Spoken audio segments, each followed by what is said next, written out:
નમસ્કાર વિદ્યાર્થી મિત્રો, રીપી ઈ લર્નિંગ હબમાં આપનું હાર્દિક સ્વાગત છે। પ્રીવિયસ લેક્ચરમાં આપણે લોકો આલ્કોહોલ, ફિનોલ અને ઇથરના બંધારણ અને નામકરણ ભણેલા। આજના લેક્ચરમાં હવે આપણે ભણીએ છીએ, શરૂઆત કરીએ છીએ આલ્કોહોલથી, આલ્કોહોલની બનાવટ। દોસ્તો, આલ્કોહોલ કઈ રીતે આપણે બનાવશું? There are different techniques for the preparation of alcohol. તો જોઈએ આલ્કોહોલની બનાવટ। દોસ્તો, મેઇનલી આપણે આલ્કોહોલ બનાવવા માટે શરૂઆતના પ્રિકર્સર તરીકે શું લેશું? દોસ્તો, એક લેશું આપણે આલ્કીન,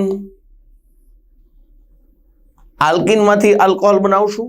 ધેન આપણે લેશું ગ્રિગ્નાર્ડ પ્રક્રિયક, ગ્રિગ્નાર્ડ પ્રક્રિયકમાંથી આપણે આલ્કોહોલ બનાવશું। ધેન કાર્બોનિલ કમ્પાઉન્ડમાંથી આપણે લોકો આલ્કોહોલ બનાવશું। Okay, so there R main 3 types of reaction by which we can prepare alcohol: by alkene, by Grignard reagent and by carbonyl compounds। Okay, તો એમાં પણ મેં અહીંયા પહેલા તમને ટેકનિક્સ આપેલી છે કે ભાઈ આલ્કીનમાંથી કઈ કઈ રીતે આપણે લોકો આલ્કોહોલ બનાવશું। So there are 3 techniques: acidic hydration, mercuration, demercuration and hydroboration oxidation. There are 3 techniques by which we can prepare alcohol from alkene। Okay, કઈ કઈ ટેકનિક્સ છે? એસિડ ઉદ્દીપકીય જલીયકરણ, mercuration, demercuration, then hydroboration oxidation. Grignard પ્રક્રિયકમાંથી કઈ રીતે alcohol બનાવશું? તો દોસ્તો, આપણે લોકો પ્રક્રિયા કરશું આલ્ડીહાઇડ અથવા કીટોનની ગ્રિગ્નાર્ડ પ્રક્રિયક સાથેની પ્રક્રિયા, ફોલોડ બાય હાઇડ્રોલિસિસ। ગ્રિગ્નાર્ડ પ્રક્રિયક સાથે પ્રક્રિયા કરશું એટલે પહેલા આપણને એક મધ્યવર્તી નિપજ મળશે, એનું હાઇડ્રોલિસિસ કરશું તો આપણને કયા પ્રકારનો આલ્ડીહાઇડ અને કીટોન લીધો છે એના આધારે ક્યાં તો પ્રાથમિક, ક્યાં તો દ્વિતીયક, ક્યાં તો તૃતીયક આલ્કોહોલ મળશે। ઓકે, ક્રમવાઇઝ ક્રમ આપણે દાશું એટલે તમને ઓટોમેટિકલી અંદાજ આવશે, બરાબર છે? ક્રમવાઇઝ ક્રમ જાશું એટલે આપણને ઓટોમેટિકલી અંદાજ આવશે કે કઈ રીતે આલ્કોહોલ બનશે। ધેન કાર્બોનિલ સંયોજનમાંથી કઈ રીતે આપણે આલ્કોહોલ બનાવી શકીએ? તો આલ્ડીહાઇડ અને કીટોનનું રિડક્શન કરશું, ધેન એસ્ટરનું રિડક્શન કરશું એન્ડ ધેન કાર્બોક્સિલિક એસિડનું રિડક્શન કરશું। ટૂંકમાં કાર્બોનિલ કમ્પાઉન્ડનું રિડક્શન કરશું એટલે આપણને મળશે આલ્કોહોલ। ઓકે, તો ચલો, this is the most important key concept for the JEE Main and NEET. તો દોસ્તો, પહેલાથી માંડીને છેલ્લે સુધી કમ્પ્લીટ ધ્યાન આપજો। આમાંથી મોટા ભાગના પેપરમાં સવાલ હોય છે, કયા પ્રકારના સવાલ હોય છે તેને આપણે અહીંયા ભણશું। ઓકે, ચલો, ફર્સ્ટ આપણે લઈએ છીએ આલ્કીનમાંથી આલ્કોહોલ। આલ્કીનમાંથી આપણે બનાવવો છે દોસ્તો આલ્કોહોલ। સો એમાં ફર્સ્ટ ટેકનિક લઈએ છીએ આપણે એસિડ ઉદ્દીપકીય જલીયકરણ। નામ ઉપરથી જ ખબર પડે ભાઈ, નામ ઉપરથી જ ખબર પડે। જલીયકરણ, પાણી નાખો, નિર્જલીકરણ, પાણી કાઢો, ઓક્સિડેશન, ઓક્સિજનનો ઉમેરો થાય, કાર્બોક્સિલેશન, CO2 ઉમેરાય, ડીકાર્બોક્સિલેશન, CO2 દૂર થાય, અમાઇનેશન, એમોનિયાનો અણુ દાખલ કરો, ડીઅમાઇનેશન, એમોનિયાનો અણુ દૂર કરો। So now this is the hydration, acidic hydration, it is also called as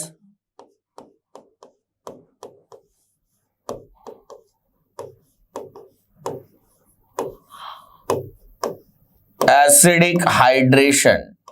okay, નામ ઉપરથી જ ખબર પડે તમારે આલ્કીનમાં એસિડ કેટલિસ્ટની હાજરીમાં નાખવાનું છે પાણી। સો that process is called as acidic hydration of alkene। Okay, suppose તમારો આલ્કીન છે your alkene is like that, CH2 double bond CH2. This is the first main compound of alkene, and this is ethene. Okay, 2 carbon વાળા alkene ને શું કહેવાય તમને બધાને ખબર છે દોસ્તો? ઇથિન કહેવાય. નાઉ ઇથિન માં તમે લોકો પાણી ઉમેરો in presence of acid catalyst, in presence of acid catalyst. તો દોસ્તો મેઇન કી કન્સેપ્ટ અહીંયા છે, માર્કો-નિકો નિયમ પ્રમાણે તમને લોકોને આલ્કોહોલ નિપજ મળે. યાદ રાખો ખાસ દોસ્તો, એસિડિક હાઇડ્રેશનમાં તમે લોકો જે કાંઈ પણ પ્રક્રિયા કરશો તેમાં નિપજ મળશે માર્કો-નિકો રૂલને આધીન. કયા નિયમને આધીન? તો આ મેઇન કોન્સેપ્ટ છે. તો માર્કો-નિકો નિયમ શું કહે છે તેને આપણે મિકેનિઝમ વાઇઝ સમજશું. નહીતર શું થાય કે ભાઈ વિદ્યાર્થી મિત્રો એનસીઆરટી અથવા તો ગુજરાત બોર્ડની ટેક્સ્ટ બોર્ડનું વાંચન કર્યું હોય તો માર્કો-નિકો નિયમ એવું કે ભાઈ અસમપ્રક્રિયકમાંનો વધુ વિદ્યુત ઋણ ઘટક ઇથિલિનિક દ્વિબંધમાંના ઓછા હાઇડ્રોજન ધરાવતા કાર્બન સાથે જોડાય. પણ જો ખાલી એટલું જ નોલેજ હોય તો દોસ્તો તમારો કોન્ફિડન્સ લેવલ જવાબ આપતી વખતે બહુ વધારે હોય, કારણ કે તમને એમ થાય આપણે કરીએ સનાતન સત્ય, આપણે ચોપડીમાંથી વાંચેલું છે એકદમ સાચું છે. બટ નેગેટિવ માર્કિંગ તરફ જાશો તમે, મિકેનિઝમ યાદ નહીં હોય તો નેગેટિવ માર્કિંગ તરફ જાશો. તો અહીંયા માર્કો-નિકો નિયમનો મિકેનિઝમ દ્વારા તમારે અભ્યાસ કરવો પડશે. માર્કો-નિકો નિયમ શું કહે છે દોસ્તો? આમાં જે મિકેનિઝમ આવે, ક્રિયાવિધિ આવે, એ આવે ઇલેક્ટ્રોન અનુરાગી યોગશીલ પ્રક્રિયા. તો ફર્સ્ટ ઓફ ઓલ આ જે અસમ પ્રક્રિયક હોય H2O, એમાંથી H+ અને OH- છૂટો પડે, એમાં ઇલેક્ટ્રોન અનુરાગી કોણ થાય? H+. તો H+ આલ્કીન ઉપર એટેક કરે એટલે પહેલા સ્ટેપમાં તમને મળે કાર્બોકેટિયોન. યસ, મહત્વની વાત એ છે કે જે મિકેનિઝમ દરમિયાન કાર્બોકેટિયોન બને એ ધેન સ્ટેબલ બને. હવે કાર્બોકેટાયન સ્ટેબલ થવા માટે તમને લોકોને આપણે શીખવાડેલું છે કે કાર્બોકેટાયનમાં રીઅરેન્જમેન્ટ થાય, કેટલીક વખત રિંગ એક્સપાન્શન થાય, કેટલીક વખત રિંગ કોન્ટ્રાક્શન થાય. આ બધું થાય ને ભાઈ. કાર્બોકેટાયન સ્ટેબલ બનવાનું હોવો જોઈએ. સ્ટેબલ ના હોય તો આગળની મિકેનિઝમ થાય નહીં. તો ઈ જ મેન કોન્સેપ્ટ છે આ ટેકનિકમાં. ઓકે, ચાલો અત્યારે તો કોઈ પ્રોબ્લેમ જ નથી. આ સિમેટ્રિકલ આલ્કીન છે. તમે ગમે તે કાર્બન સાથે H જોડો, ગમે તે કાર્બન સાથે OH જોડો, કોઈ ફરક પડશે નહીં. ચલો એક પાઈ બોન્ડ અહીંયાથી આપણે બ્રેકડાઉન કરીએ. અહીંયાથી એક H આની હાર જોડીએ, એક OH આની હાર જોડીએ તો નિપજ મળે CH3 CH2 OH and the product will be 2 carbon containing alcohol is called as ethanol. Okay. તો મેઇન તમારે કોન્સેપ્ટ આ ટેકનિકમાં હું યાદ રાખવાનો છે. આ તો બેઝિક રિએક્શન છે. તમને લોકોને આવી રિએક્શન નીટ કે જીમેનમાં પૂછવાના નથી ભાઈ. કયા પ્રકારના ક્વેશ્ચન તમને પૂછવાના છે એના આપણે ડિફરન્ટ એક્ઝામ્પલ લઈશું અહીંયા. ઓકે, ચલો તો અહીંયા તમે મેઇન ક્રિયાવિધિની વાત કરો તો મારા વાલા વિદ્યાર્થી મિત્રો મિકેનિઝમ શું થાય? Electrophilic addition reaction. Electron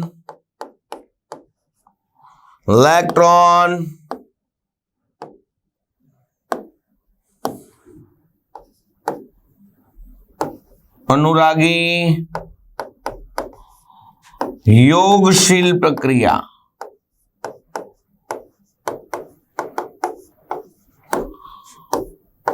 Electrophilic addition reaction.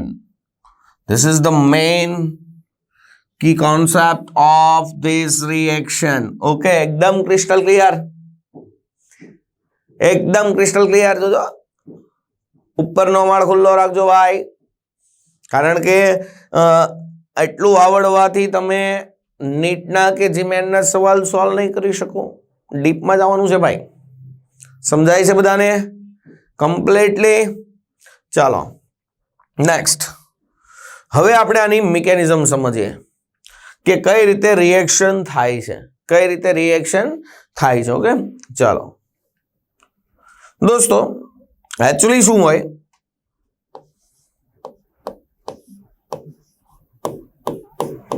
કે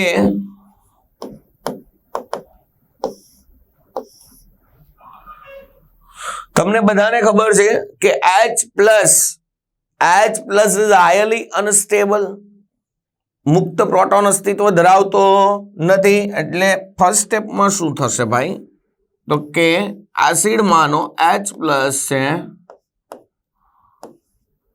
એ કોની સાથે જોડાઈ જશે? વોટર મોલેક્યુલ સાથે. વોટર માટે તમને બધાને ખબર છે ઓક્સિજન પાસે બાયતમ કક્ષામાં 6 ઇલેક્ટ્રોન હોય, 2 હાઇડ્રોજન સાથે એક ઇલેક્ટ્રોનની ભાગીદારી કરે તો પણ એની પાસે 2 લોન પેર હોય છે ભાઈ. હોય કે નહીં? હોય કે નહીં? યસ. તો એ શું કરે? પહેલા આ H પ્લસ ને ઇલેક્ટ્રોન યુગ્મ પ્રદાન કરે એટલે H પ્લસ આ ઓક્સિજન આરે જોડાઈ જાય, ઓક્સિજન ઉપર પ્લસ ચાર્જ આવી જશે કારણ કે ઇલેક્ટ્રોન ગુમાવ્યો કોણે? ઓક્સિજને. અને તમને મળે H3O પ્લસ.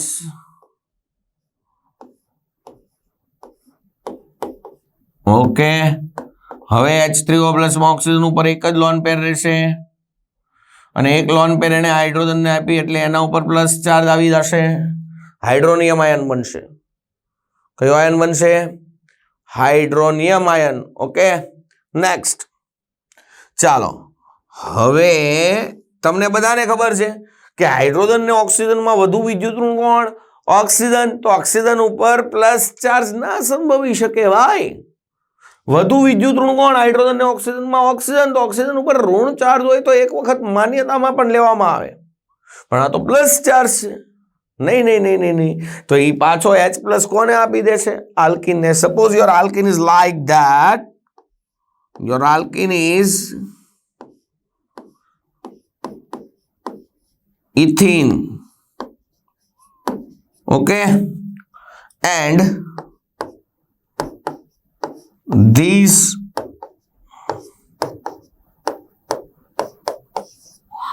આ બંને ઇલેક્ટ્રોન બંધના કોણ લઈ લેશે? ઓક્સિજન. એટલે પાછો અહીંયાથી શું છૂટો પડ્યો?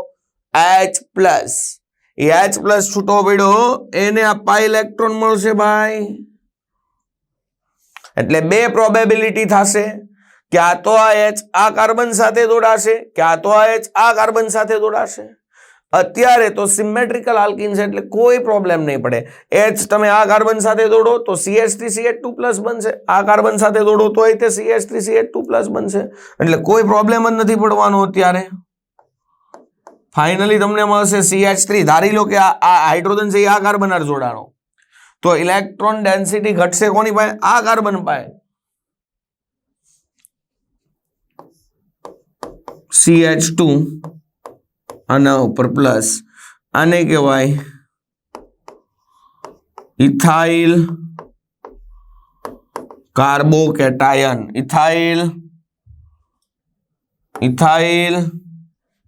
કાર્બોકેટાયન. ઓકે, સમજાય તો છે ને દોસ્તો? ઓકે, હવે શું થાય જો રીઅરેન્જમેન્ટ થાય કે રિંગ એક્સપાન્શન થતી હોય કે રિંગ કોન્ટ્રાક્શન થતું હોય જેથી કરીને આના કરતા વધુ સ્થાયી કાર્બોકેટાયન નીપજી શકતો હોય તો એવું થાય. પણ અહીંયા એવું કાંઈ થઈ શકે એમ નથી. કદાચ અહીંયા હાઇડ્રાઇડ શિફ્ટિંગ કરો તો અહીંયા CH3 થઈ જાય, અહીંયા CH2+ થઈ જાય. એક જ વસ્તુ થાય, બીજી કાંઈ થાય નહીં. તો એમાં કોઈ ફરક ના પડે. Okay next. ચાલો હવે આ જે ઇથાઇલ કાર્બોકેટાયન મળ્યો, ફર્ધર અહીંયાથી આ ઓક્સિજન ઇલેક્ટ્રોન યુગ્મ મેળવી લીધો એટલે શું છૂટું પડ્યું? H2O. એ H2O ફર્ધર આ કાર્બન ઇલેક્ટ્રોન યુગ્મ પ્રદાન કરશે કારણ કે એની પાસે 2 લોન પેર છે ભાઈ. આ કાર્બન ઇલેક્ટ્રોનની જરૂર છે તો H2O આપશે અને મળશે ની પર CH3 CH2 OH2 ટ્વાઇસ અને આની ઉપર પ્લસ. જો તો દોસ્તો એટલો ભાગ હોય CH3CH2OH તો એને કહેવાય આલ્કોહોલ. નાવ H પ્લસ અટેચ છે તો એને કહેવાય પ્રોટોનેટેડ આલ્કોહોલ. નામ ઉપરથી જ ખબર પડે. અને આલ્કોહોલ પર્ટિક્યુલરલી ઇથેનોલ છે, 2 કાર્બન વાળો છે, એટલે આને તમે લોકો નામ આપશો protonated ethanol.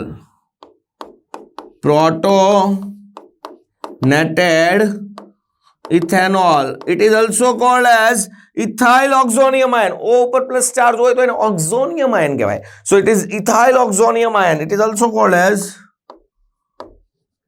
Ethyl oxonium ion. Ethyl oxonium ion. Okay. And then શું થાય, હું હવે એક સ્ટેપ આમાં એડ કરી દઉં છું. તમને બધાને કીધું એ પ્રમાણે આ બાજુ કાર્બન છે, આ બાજુ હાઇડ્રોજન છે, વચ્ચે ઓક્સિજન છે. ઓક્સિજન એક સાઈડ કાર્બન સાથે જોડાયેલો છે, એક સાઈડ હાઇડ્રોજન સાથે જોડાયેલો છે. એ બંને કરતા ઓક્સિજન વધુ વિદ્યુત ઋણ છે તો એના ઉપર પ્લસ ચાર્જ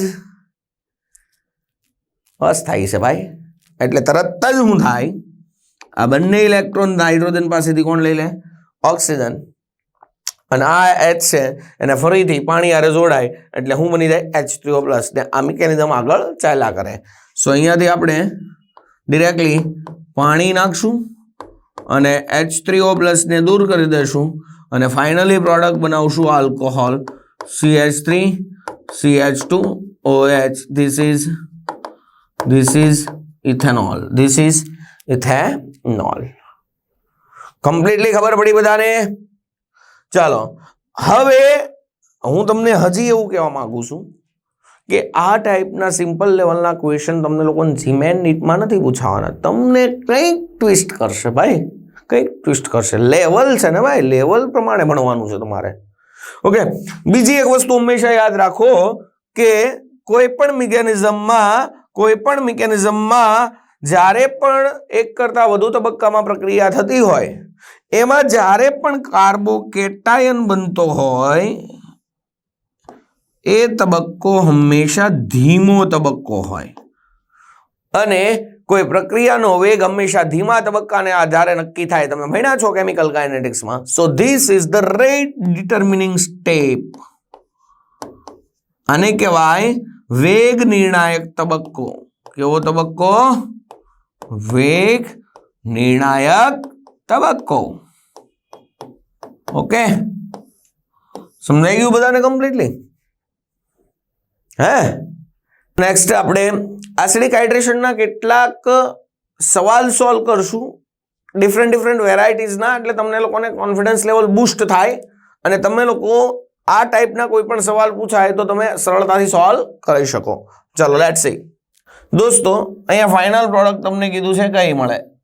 હવે મોટા ભાગના વિદ્યાર્થી શું કરે? સાહેબ માર્કોનિકો નિયમ, પ્રક્રિયકમાંનો વધુ વિદ્યુત ઋણ ઘટક, તો કે આમાંથી H+ અને OH- છૂટા મળે. એ H+ અને OH- પ્રક્રિયકમાંનો વધુ વિદ્યુત ઋણ ઘટક આ ઇથિલિનિક દ્વિબંધમાંના ઓછા હાઇડ્રોજન ધરાવતા કાર્બન એટલે કે અહીંયા જોડાય OH-. આ જે માન્યતા આપણી છે ને that is totally wrong.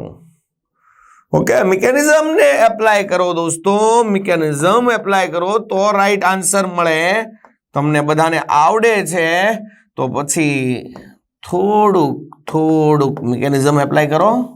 First સ્ટેપમાં તમને બધાને ખબર છે કે અહીંયા ઇલેક્ટ્રોન અનુરાગી યોગશીલ છે, H+ ને આ પાઈ ઇલેક્ટ્રોન મળશે. તો there are 2 type of carbocation is formed. એક કાર્બોકેટાયન તમને લોકોને આ મળશે અને બીજો કાર્બોકેટાયન તમને લોકોને આ મળશે કે નહીં મળે? ચલો, આ જે કાર્બોકેટાયન મળે એમાં કેટલા આલ્ફા હાઇડ્રોજન થાય? તો કે અહીંયા આ કાર્બન હારે 3 બંધ છે તો હજી એક હાઇડ્રોજન હશે કે નહીં હોય? એક અહીંયા ને 3 અહીંયા, ટોટલ 4 આલ્ફા હાઇડ્રોજન થાય. અને અહીંયા માત્ર ને માત્ર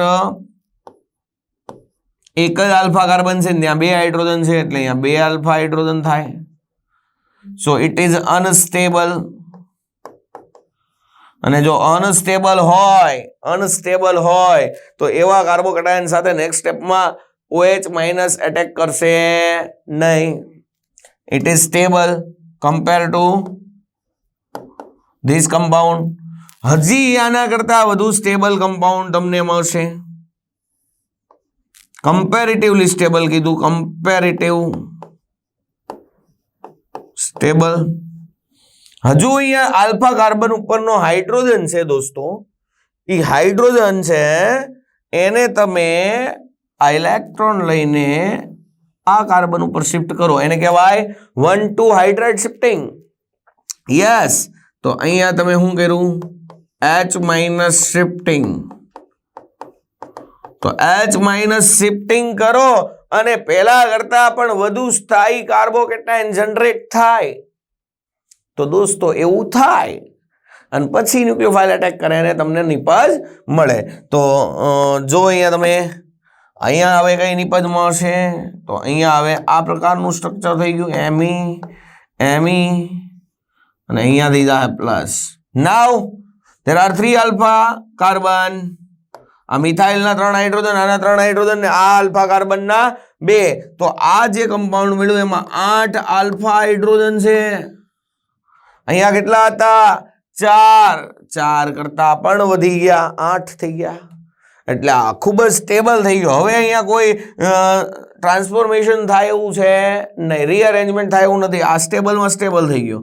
તો this is your stable carbocation, stable carbocation, and then OH minus will attack. હવે અહીંયા જશે અને ફાઇનલી તમને જે પ્રોડક્ટ મળવાની છે એ કંઈક આવી મળશે.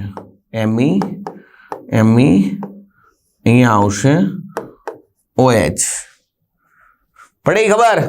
જો ખાલી માર્કોનિકોવને પકડીને ચાલતા હોત, આપણે એવી રીતે થિયરી ગોખી હોય એવી રીતે કે ભાઈ ઇથિલિનિક દ્વિબંધમાંના ઓછા હાઇડ્રોજન ધરાવતા કાર્બન સાથે OH માઇનસ જોડાય તો તમે અહીંયા જોડાય. અહીંયા that is totally wrong. Your right answer is like that.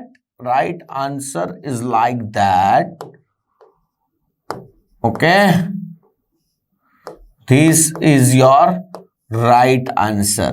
Okay, તો દોસ્તો આ તો મજા છે ઓર્ગેનિકની કે તમે ધાર્યું હોય અલગ ને જવાબ આવે અલગ, તોય તમને પૂરેપૂરો કોન્ફિડન્સ હોય કે આપણે સાચું જ કર્યું છે. નહીં, મિકેનિઝમ વાઇઝ જાશો તો કોઈ દિવસ ઓર્ગેનિકમાં પ્રોબ્લેમ પડશે નહીં, ઇવન થોડોક પણ પ્રોબ્લેમ નહીં પડે. ઓકે, ચાલો નેક્સ્ટ એક્ઝામ્પલ આપણે લઈએ. સપોઝ તમને આ રીતે એક્ઝામ્પલ આપેલ છે.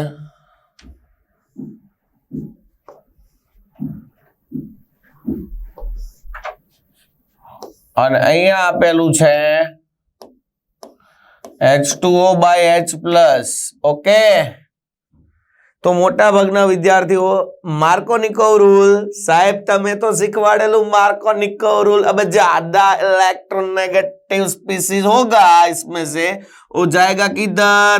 जिसपे जो इथेलिनिक द्विबॉन्ड है उसमें जिसके पास कम हाइड्रोजन है उसके पास, तो आप क्या कर दोगे? डायरेक्टली इधर OH डाल दोगे, इधर H डाल दोगे. भाई ऐसा नहीं होता है, भाई ऐसा नहीं होता है. अप्लाई करो ना, मैकेनिज्म अप्लाई करो. This is electrophile liquidation reaction. तो अप्लाई करो इलेक्ट्रोफाइल. कैसे अटैक करेंगे भाई? देखो भाई, देखो, बहुत ही बढ़िया सवाल है, बहुत ही अच्छा सवाल है भाई, बहुत ही बढ़िया. It's a most important type of question. Okay, now देखो भाई, देखो, बराबर है. 5 मेंबर रिंग है और इधर द्विबॉन्ड है, तो पहले क्या होगा भाई? H+ अटैक करेगा. ये जो पाई इलेक्ट्रॉन है, ये पाई इलेक्ट्रॉन H+ को मिलेगा. तो भाई H+ किधर जुड़ेगा? इधर और इधर दोनों जगह जुड़ेगा. दोनों जगह प्रोबेबिलिटी है ना भाई, दोनों जगह प्रोबेबिलिटी है. तो आपको दो प्रोडक्ट का मिक्सचर मिलेगा भाई. एक प्रोडक्ट तो ऐसी मिलेगी, दूसरी प्रोडक्ट ऐसी मिलेगी.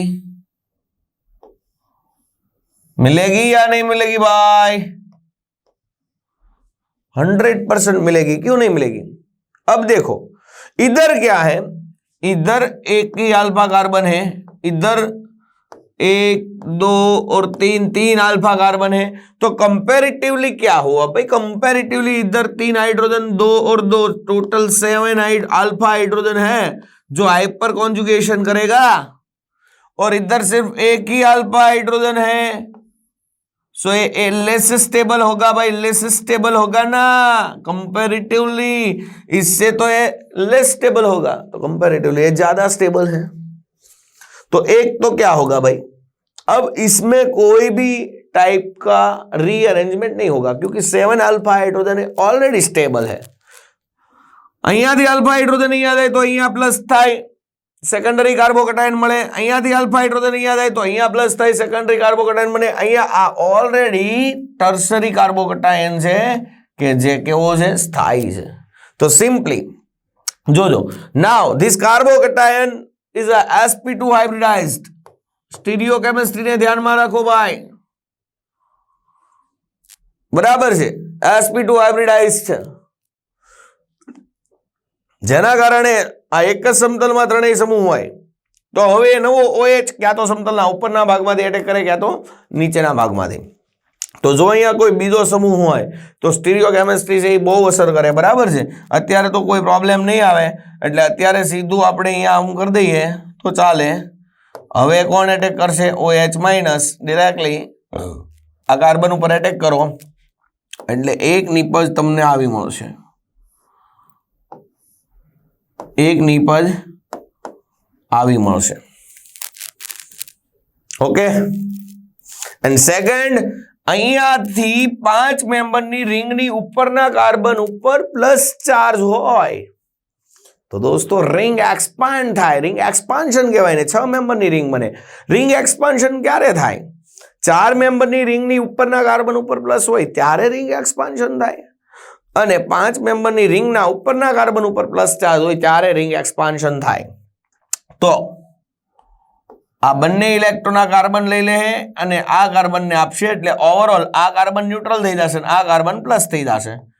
એટલે આપણે અહીંયા કર્યું છે હું તો કે ring expansion, expansion, ring expansion. So 5 મેમ્બરની બદલે 6 મેમ્બરની રિંગ થઈ જશે। एक्चुअली जो આવી રીતે આ જે આકાર છે ઈ જ શેપમાં હું અહીંયા ડ્રો કરું એટલે તમને પટવાય નહીં। હવે અહીંયા જે ઇલેક્ટ્રોન હતો એ આ કાર્બને લઈને આને આપી દીધો આમ એટલે પ્લસ ચાર્જિંગ આવી ગયો, બરાબર છે ને। આને બીજી રીતે દર્શાવો તો આવી રીતે સિમ્પલી દર્શાવી શકાય, જો આવી રીતે અહીંયા પ્લસ ચાર્જ અને ત્યાં હવે એટેક કરો કોને? OH માઇનસ ને। હવે કોઈ અહીંયા શિફ્ટિંગ થાય એવું નથી, ધારો કે અહીંયાથી હાઇડ્રોજન અહીંયા જાય તો એક જ પ્રકારનો કાર્બોકેટાયન બને એટલે બીજી નિપજ અહીંયા તમને લોકોને મળશે સાયક્લોહેક્ઝેનોલ, સાયક્લોહેક્ઝેનોલ। ઓકે, તો અહીંયા તમને આ બે નિપજ મળશે। અહીંયા તમને દોસ્તો આ એક નિપજ અને આ બીજી નિપજ, બે નિપજનું મિશ્રણ મળશે। ઓકે, તો finally your answer is like that, one product is like here, another one is cyclohexanol, another one is cyclohexanol। okay, these both product are formed। Sir interesting, super interesting. चलो डिफरेंट टाइप नो सवाल हजी આપણે solve કરીએ એટલે તમારો confidence level એકદમ boost થાય। Okay, અને તમને એમ કીધું છે ફાઇનલ પ્રોડક્ટ જણાવો। ડોન્ટ વરી દોસ્તો, ડોન્ટ વરી, તમે લોકો મેં કીધું એ પ્રમાણે મિકેનિઝમ પર જ ફોકસ કરો એટલે ઓટોમેટિકલી તમને આન્સર મળતા જશે। આ 5 મેમ્બરની રિંગ છે, એના ઉપર ઉપર અહીંયા આલ્કીન સમૂહ છે। પહેલા સ્ટેપમાં કોણ એટેક કરશે? H+ પાયબંધ આપો એટલે શું થાય? બે રીતના કાર્બોકેટાયન બનશે। અહીંયા એક બનશે આવો અને એક બનશે आओ। आ प्राइमरी कार्बोकेटायन है અને આ કાર્બોકેટાયન વાળા કાર્બન આરે બીજા 3 કાર્બન છે એટલે આ 3 ડિગ્રી કાર્બોકેટાયન છે. સો આ તો અનસ્ટેબલ થઈ જશે એટલે શું થાય એકચ્યુઅલી અહીંયાથી હાઇડ્રોજન હોય ને પહેલા સ્ટેપમાં હાઇડ્રાઇડ શિફ્ટિંગ થાય અને એમાંથી કન્વર્ઝન થઈ જાય આનું. ઓકે, કારણ કે એ અનસ્ટેબલ છે. કોઈ પણ કાર્બોકેટાયન છે અનસ્ટેબિલિટીમાંથી સ્ટેબિલિટી પ્રાપ્ત કરે અને સ્ટેબિલિટી પ્રાપ્ત કરવા માટે હાઇડ્રાઇડ શિફ્ટિંગ કરે અથવા મિથાઇલાઇડ શિફ્ટિંગ પણ થઈ શકે અથવા રિંગ એક્સપાન્શન રિંગ કોન્ટ્રાક્શન થાય. એના કેસ મેં તમને કીધા એવા કેસ હોય ત્યારે થાય. ચલો તો અહીંયા 3 ડિગ્રી કાર્બોકેટાયન છે. It is a comparatively stable. Then 5 મેમ્બરની રિંગની ઉપરના કાર્બન ઉપર પ્લસ છે તો દોસ્તો અહીંયાથી આ ઇલેક્ટ્રોન લઈને અહીંયા આવશે અને શું કરશે રિંગ એક્સપાન્શન. હવે જોજો આ ઇલેક્ટ્રોન આ કાર્બને લીધા તો આ કાર્બન ઉપર પોઝિટિવ ચાર્જ થશે. This carbon gain a positive charge અને પોઝિટિવ ચાર્જની બાજુના કાર્બન ઉપર 2 મિથાઇલ થશે એટલે પર્ટિક્યુલરલી અહીંયા આપણે રિંગ એક્સપાન્શન કરશું. જોજો જોતા રહેજો તો 5 ની બદલે 6 મેમ્બર રિંગ થઈ ગઈ અને આ કાર્બન ઉપર પ્લસ ચાર્જ અને પ્લસ કાર્બનની બાજુમાં અહીંયા આવશે 2 મિથાઇલ જે આ દેખાય છે તમને. હવે ચેક કરજો હવે દોસ્તો અહીંયા આ જે પ્લસ ચાર્જ છે એની બાજુમાં આ આલ્ફા કાર્બન અહીંયા કોઈ હાઇડ્રોજન નથી, અહીંયા 2 આલ્ફા હાઇડ્રોજન છે તો અહીંયા 2 આલ્ફા હાઇડ્રોજન હશે તો એકદમ અનસ્ટેબલ થશે. એની કરતા બેટર છે કે આ 2 ઇલેક્ટ્રોન આ મિથાઇલ સમૂહ લઈ લે અને અહીંયા આવે તો પ્લસ ચાર્જ અહીંયા આવે અને એને કહેવાય મિથાઇલાઇડ શિફ્ટિંગ. શું કહેવાય? Me minus shifting. આવું પણ થાય કાર્બોકેટાયન સ્ટેબિલિટી પ્રાપ્ત કરવા માટે. એટલે જોજો અહીંયા આવી ગયો કોણ મિથાઇલ અને અહીંયા આવે 1 મિથાઇલ છે અને અહીંયા આવી ગયો પ્લસ ચાર્જ. ઓકે, હવે અહીંયા સ્ટીરિયો કેમેસ્ટ્રી બહુ સારી રીતે અફેક્ટ કરે દોસ્તો, યાદ રાખજો. કારણ કે અહીંયા એક ઓલરેડી મિથાઇલ છે, અહીંયા પણ મિથાઇલ છે તો હવે અહીંયા આ મિથાઇલ એક સમતલમાં છે તો અહીંયા સ્ટીરિયો કેમેસ્ટ્રી બહુ સારી રીતે અફેક્ટ કરશે. હવે આ સ્ટેબલ થઈ ગયો તો આલ્ફા એન્ડ અહીંયા આલ્ફા તો અહીંયા 1 અહીંયા 2 ને અહીંયા 3 ટોટલ 6 આલ્ફા હાઇડ્રોજન થયા. 2 માંથી 6 આલ્ફા હાઇડ્રોજન એટલે એકદમ સ્ટેબલ કમ્પાઉન્ડ મળ્યો તમને. હવે ધારો કે તમે અહીંયાથી હાઇડ્રાઇડ શિફ્ટિંગ કરો તો એટલો સ્ટેબલ નહીં મળે અને ધ્યાન હવે એટેક કરો OH માઇનસ. તો OH માઇનસ હાલમાં 2 રીતે એટેક કરશે. એક સમતલના ઉપરના ભાગમાંથી જો OH માઇનસ સમતલના ઉપરના ભાગમાંથી એટેક કરશે તો આવી રીતે વેજ બોન્ડ વડે દર્શાવશું અને તો મિથાઇલ છે એ સમતલના પાછળના ભાગમાં જશે અને જો સમતલના પાછળના ભાગમાંથી OH માઇનસ એટેક કરશે તો OH માઇનસ પાછળથી આવશે તો મિથાઇલ છે એ સમતલના આગળના ભાગમાં આવી જશે એટલે આ 2 પ્રોડક્ટનું તમને મળશે મિશ્રણ. ઓકે, તો રાઈટ નાઉ આ પ્રકારનો ક્વેશ્ચન છે તો આમાં તમને આન્સરમાં અહીંયા કેટલાક વિદ્યાર્થી મિત્રો સીધા અહીંયા OH જોડ દે. That is totally wrong. Mechanism apply કરો તમારી પ્રોડક્ટ કંઈક આવી મળશે. જો તમને અહીંયા બતાવી એવી અહીંયા ધારી લો કે મિથાઇલ છે તો અહીંયા એક વખત OH ઉપરથી આવશે અને એક વખત OH નીચેથી આવશે. These both are your product. સમજાય છે? તો દોસ્તો આજે આપણે એસિડિક હાઇડ્રેશન બહુ ડીપમાં ભણ્યા. તમને કેટલાક સવાલ હું જાતે અહીંયા સોલ્વ કરવા માટે આપું છું. આશા રાખું છું કે તમે લોકો કમ્પ્લીટલી જે રીતે તમને સાહેબે મિકેનિઝમ સમજાવી એ મિકેનિઝમ ફોલો કરીને તમે આન્સર આપશો જેથી કરીને તમારો કોન્ફિડન્સ લેવલ બૂસ્ટ થાય. યાદ રાખો જીમેન અને નીટમાં તમારે સ્કોર કરવો હોય સારો સ્કોર કરવો હોય તો જેટલા સવાલ તમે જાતે સોલ્વ કરશો એમ તમારો કોન્ફિડન્સ લેવલ બૂસ્ટ થશે. ઓકે, તો હું અહીંયા તમને કેટલાક પ્રશ્નો આપું છું જેનું સોલ્યુશન તમારે કરવાનું છે અને કોમેન્ટ બોક્સમાં તમારે રિપ્લાય આપવાનો છે. ચલો, તો this is four self. Okay,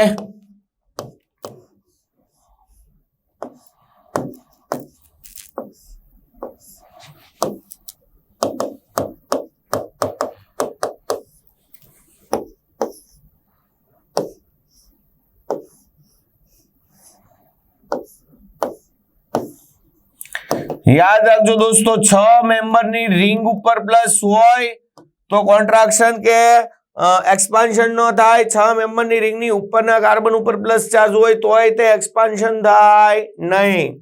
તો એ વાતનું ખાસ ધ્યાન રાખજો કે રિંગની ઉપર પ્લસ હોય તો કેટલાક લોકો સીધું એક્સપાન્શન કરવા મળે. એલા ભાઈ, ના થાય.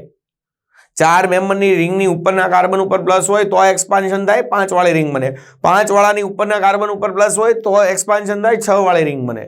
પણ 6 વાળાની ઉપર હોય તો એક્સપાન્શન ન થાય. સ્ટેબિલિટી પ્રાપ્ત કરવાની છે ભાઈ. આપણે સ્ટેબિલિટી પ્રાપ્ત કરવા માટે આવું બધું થાય છે. તમે એક્સપાન્ડ કરતા જાઓ ને સ્ટેબલમાંથી અનસ્ટેબિલિટી પ્રાપ્ત થઈ જાય તો એવું તો કોઈ કરે જ નહીં ને ભાઈ. ઓકે, એટલે એ વસ્તુનું ખાસ ધ્યાન તમારે લોકોને રાખવાનું છે. બાકી તો તમને અહીંયા કોઈ પણ પ્રકારનો પ્રોબ્લેમ પડવાનો નથી. તો દોસ્તો, આજનો લેક્ચર આપણે અહીંયા કમ્પ્લીટ કરીએ છીએ. આજે આપણે એક ટોપિક ભણ્યા છીએ, આલ્કિનમાંથી આલ્કોહોલ વાયા માર્કોનિકોવ રૂલ, એસિડિક હાઇડ્રેશન. હજી આલ્કિનમાંથી આલ્કોહોલ બનવાની 2 ક્રિયા બાકી છે, જેમાં ઓક્સીમર્ક્યુરેશન ડિમર્ક્યુરેશન કરશું અને ત્યારબાદ હાઇડ્રોબોરેશન ઓક્સિડેશન કરશું. ઓકે, તો આશા રાખું છું તમને કમ્પ્લીટ આ ટોપિકમાં ખબર પડી હશે. કાંઈ પણ ન ખબર પડે તો કોન્ટેક્ટ કરો રીપી ઈ લર્નિંગ હબ. નમસ્કાર દોસ્તો.